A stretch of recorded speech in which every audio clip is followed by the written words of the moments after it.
இனிய நேயர்கள் அனைவருக்கும் வணக்கம். நான் உங்கள் கௌரி ரூபன். நீங்கள் எல்லாரும் எப்படி இருக்கிறீங்க? நான் நல்ல சுகமா இருக்கிறேன். எல்லோருக்கும் மீண்டும் மீண்டும் நன்றி நன்றி நன்றி. Thank you so much. இந்த வீடியோ பார்த்து லைக் பண்ணி ஷேர் பண்ணி சப்ஸ்கிரைப் செய்த எல்லோருக்கும் என் மனமார்ந்த நன்றிகள். வெறுமனையே நான் உங்களுக்கு நன்றி சொல்ல நான் விருப்பப்படலை. ஏனென்று சொன்னால் நான் வீடியோ போட தொடங்கி, அதாவது யூடியூப் தொடங்கி 4 வருஷத்துக்கு மேலே ஆயிட்டுது. நான் தொடங்கின காலத்திலிருந்து இப்போ வரைக்கும் புதுசாக வர சப்ஸ்கிரைபராக இருக்கட்டும், என்ன சப்ஸ்கிரைப் பண்ணி வீடியோ பார்க்குறவங்களா இருக்கட்டும், சப்ஸ்கிரைப் பண்ணாமல் வீடியோ பார்க்குறவங்களா இருந்தாலும் பரவாயில்ல, நான் எல்லோரையும் தான் சொல்கிறேன். எல்லோரும் நீங்கள் மினக்கட்டு எனக்குன்ற ஒரு டைம் ஒதுக்கி என் வீடியோ பார்த்து எனக்கு சப்போர்ட் பண்ணுற எல்லோருக்கும் மீண்டும் மீண்டும் மீண்டும் நன்றி நன்றி. Thank you so much. என் மனமார்ந்த நன்றியை நான் தெரிவித்துக் கொள்கிறேன். நீங்கள் அதை ஏற்றுக்கொள்ளணும். நன்றி. இன்றைக்கு நான் வந்து அப்பம் வந்து ஆல்ரெடி நிறைய விதமான அப்பம் போட்டுட்டேன். என்ன சொல்றது, அரிசியை ஊற வச்சு அவிச்ச கோதுமை மாவை போட்டு 2-3 விதமா ஐஸ்கிரீம் அப்பம், இந்த மாதிரி அப்பம் நிறைய தடவை செய்துட்டேன். இந்த அப்பம் செய்யறதுக்கு மிக முக்கியமான பொருள் வந்து கல் வந்து நாங்கள் ஊர்ல கல் வேண்டித்தான் எங்களுடைய அம்மா மட்டும் இல்லை, நிறைய பேர்த்து அம்மாக்கள், எங்களுடைய பெரியம்மா சின்னம்மா எல்லாரும் வந்து இந்த கல் விட்டு தான் தோசையா இருக்கட்டும் அப்பமா இருக்கட்டும் விட்டு தான் இந்த அப்பத்தை செய்வோம். கண்டிப்பா இந்த கல்லை வந்து நாங்களே வீட்டில செய்து கொள்ளலாம். நீங்க வேணுமெண்டா கூட யார் வேணுமென்றாலும் இந்த கல்லை செய்து இயற்கையாயே நீங்க இந்த அப்பத்துக்கு தோசைக்கு புளிக்க வைக்கிறதுக்கு நீங்க பயன்படுத்தலாம். அதை எப்படி செய்கிறேன்றதை நான் உங்களுக்கு காட்டுறேன். ஒரு தேங்காய் எடுத்து உடைக்கிறேன். உடைச்சிட்டு அதில் இருக்கிற இளநியை ஒரு பாத்திரத்தில் ஊற்றிட்டு இதை திரும்ப நான் ஒரு கிளாஸுக்கு மாற்ற போகிறேன். இப்போ உடைச்ச இளநியை ஒரு கிளாஸில் ஊற்றுறேன். ஊற்றிட்டு இந்த கிளாஸில் இருக்கிற இளநியை அப்படியே ஒரு நாள் முழுவதும் வெளியிலேயே வைக்கணும். அப்போ தான் அது புளித்து அந்த கலரும் மாறி உங்களுக்கு கல் மாதிரி அப்படியே கல்லாக மாறி வரும். நீங்கள் அதை டேஸ்ட் பண்ணி பார்த்தீங்கன்னா தெரியும். இதுதான் நான் எடுத்திருக்கிற இளநீ. இவ்வளவுமே போதும் உங்களுக்கு அந்த அப்பத்துக்கு.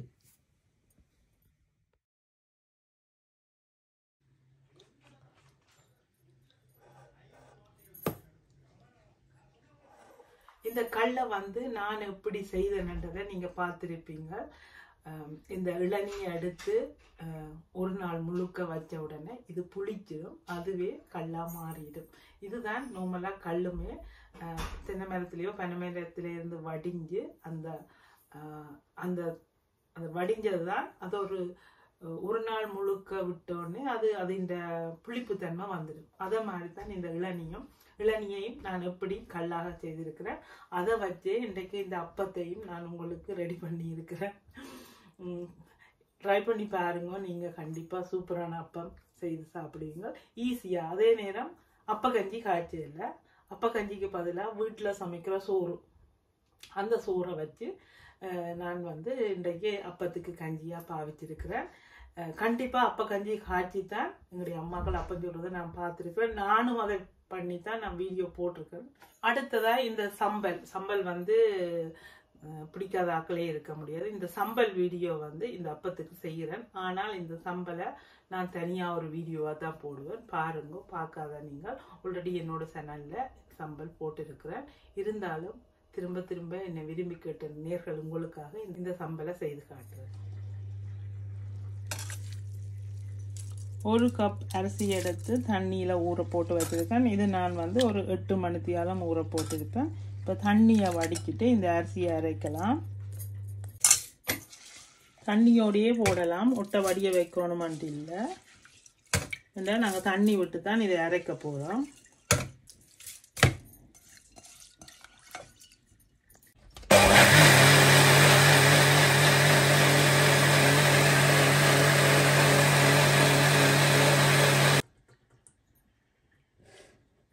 அரைக்கிறதுக்கு தண்ணி காணாது, அதனால இன்னும் கொஞ்சம் தண்ணி சேர்க்கிறேன்.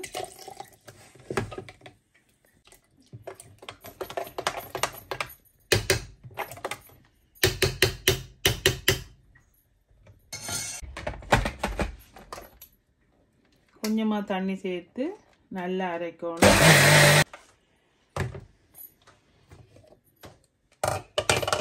இப்போ இது வந்து நல்லா அடிபட்டுட்டது, லைட்டாக அங்கங்கே குருணியாக இருக்குது. அது அப்படியே இருக்கட்டும். இதுக்குள்ள நாங்கள் சமைச்ச சோறு, பாஸ்மதி ரைஸ் சோறு. வெள்ளி அரிசியாக இருந்தால் எந்த ரைஸும் நீங்கள் எடுத்துக்கொள்ளலாம். சிவப்பு அரிசியை கூட நீங்கள் எடுக்கலாம். அதாவது நாங்கள் பொங்கலுக்கு சமைக்கிற அரிசி கூட எடுக்கலாம். இதில் இருந்து ஒரு 2 கரண்டி இந்த அரிசியோட சேர்த்து போடுறேன். இதை சேர்த்து இதோட அரைப்போம். சோறு போட்டு நல்லா அடிக்கணுமென்ட்டு இல்லை, அரிசி நல்லா அடிபட்டால் காணும். சோறு ஒரு 2-3 சுற்று சுற்றிட்டு நீங்கள் எடுக்கலாம். அந்த சோறு வந்து குருணி மாதிரி இருக்கிற மாதிரி இருந்தால் சரி. இது வந்து இளநீ, நாங்கள் வந்து புளிக்க வச்சிருந்த இளநீ. இது வந்து ஒரு நாள் முழுக்க நான் இதை புளிக்க வச்சிருக்கிறேன். இது இளநியையும் இதோட சேர்த்து ஒருக்கா மிக்ஸ் பண்ணிட்டு ஊற்றலாம்.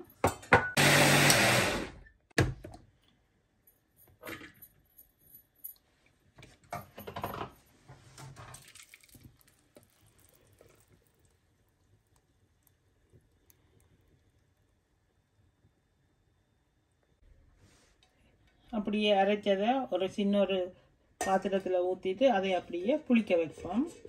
நாளைக்கு இதை எடுத்து அப்பஞ்சுட ரெடி ஆகலாம். இப்போ நாங்கள் புளிக்க வச்ச மாவை திறந்து பார்க்கலாம் எப்படி இருக்குதுன்னு சொல்லி. அப்பமா எந்த அளவுக்கு புளிச்சிருக்குதுண்டு,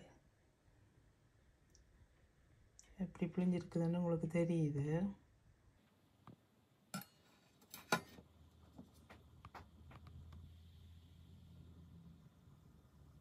இப்போ இந்த புளிக்க வச்ச அப்ப மாவுக்குள்ள 1/2 தேக்கரண்டி உப்பு. நாங்கள் நேற்று உப்பு போடல. உங்களுக்கு விருப்பம்னு சொன்னால் நேற்று கரைக்கும் போதே இவ்வளோ உப்பு போட்டு வைக்கலாம்.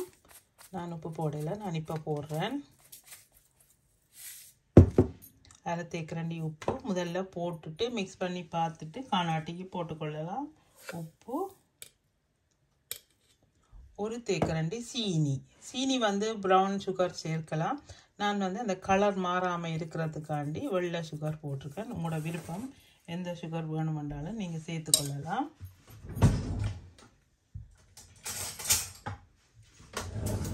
இதை வந்து நல்லா மிக்ஸ் பண்ணி விடணும். சூப்பராக புளிச்சிருக்குது.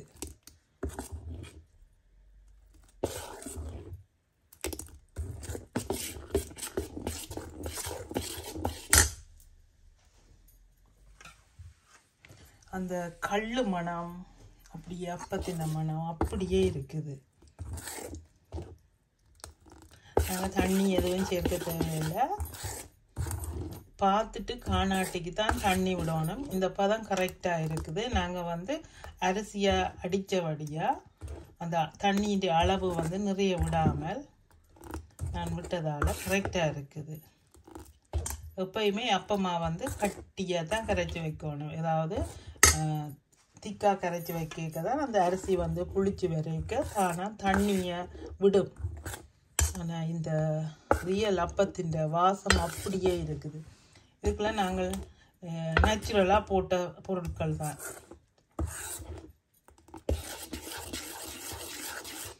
இதை திரும்பவும் இதை வந்து 1 மணி நேரம் நான் மூடி வைக்கிறேன்.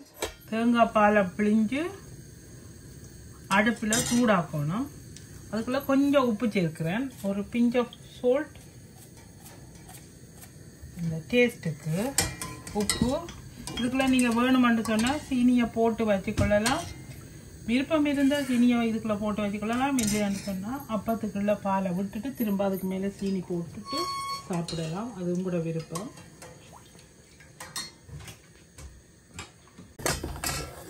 அப்ப மாவை நல்லா கரைச்சிட்டு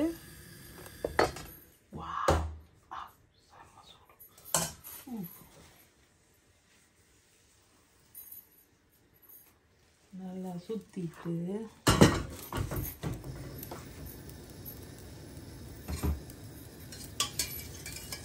ஒரு கரண்டி தேங்காய் பால். எப்படி கண்ணெல்லாம் வருதுன்னு பாருங்க. நல்லா மூடி 1 நிமிஷம் விடுவோம்.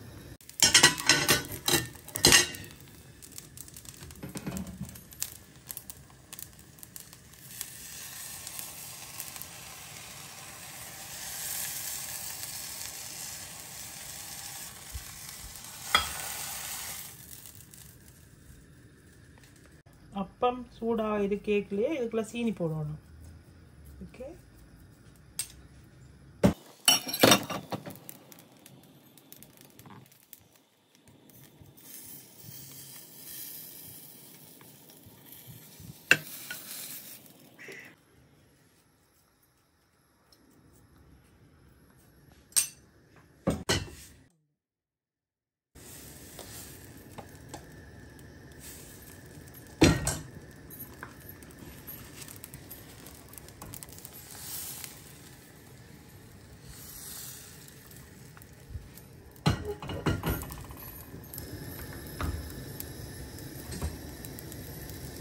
சுத்த வர கண்ணு விழணும். அப்பம் உண்டு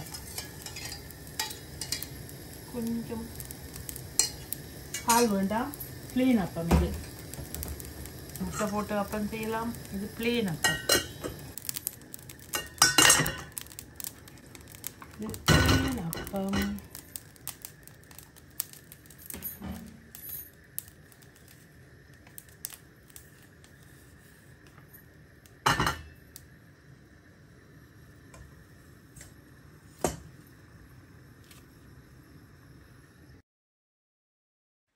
சம்பல், இடி சம்பல், அப்பத்துக்கான இடி சம்பல்.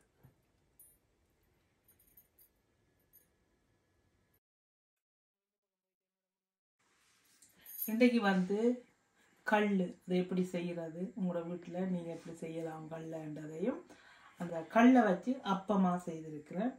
ஈஸியாக குயிக்காக அப்ப கஞ்சி தேவையில்லை, நீங்கள் கல்லுக்கு கவலைப்பட தேவையில்லை. ஈஸியாக மிக்சி இருந்தால் காணும், நீங்கள் உங்களுக்கு விரும்பின நேரம் அப்பம் சுட்டு சாப்பிடலாம். இது வந்து ஆனால் 2 நாள் மினக்கொடணும். ஆனால் எல்லாமே ஒரு கொஞ்சம் கொஞ்சம் நேரம் தான். பார்த்தீங்களன்னு சொன்னால் உங்களுக்கு கண்டிப்பாக விளங்கும். நீங்களும் ட்ரை பண்ணி பாருங்க. இப்போ நான் செய்த அப்பத்தை நான் சாப்பிட போகிறேன். எனக்கு ஃபர்ஸ்ட்டு இந்த சம்பலோட சாப்பிடணும் போல இருக்குது. அதுக்கு பிறகுதான் பால் அப்பம் சாப்பிட போகிறேன். அப்பம் எப்படி வந்திருக்குதுன்னு பாருங்க. சூப்பராக இருக்குது. இந்த கண்ணெல்லாம் விழுந்து ஓட்டையெல்லாம் அப்படி தெரியுதுண்டு. அப்பமண்டா கண்ணு விழுந்து இருக்கணும். அதே நேரம் நல்ல ஹார்டாயும் இல்லாமல் சாஃப்டாக இருக்கணும். நான் தேங்காய் எதுவும் போடையில் அந்த இளநீயில் ஒரு இனிப்பு தன்மை இருக்குது. பிறகு அந்த புளிக்க வச்சு அடுத்த நாள் சீனி மட்டும் கொஞ்சம் சேர்த்துருக்குறேன். சம்பளை பார்த்தோன்னா வாய் ஊறுது.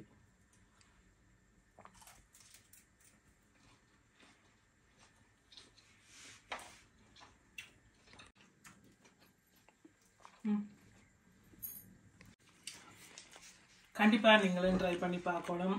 அப்பம் பிடிக்காத ஆக்களை இருக்க மாட்டினா இன்றைக்கு செய்த அப்பத்தை நீங்களும் ட்ரை பண்ணி பார்க்கணும். இத்துடன் இந்த வீடியோ முடித்துக்கொண்டு மீண்டும் நல்ல ஒரு வீடியோவில் நான் உங்களை சந்திக்கிறேன். நன்றி, வணக்கம்.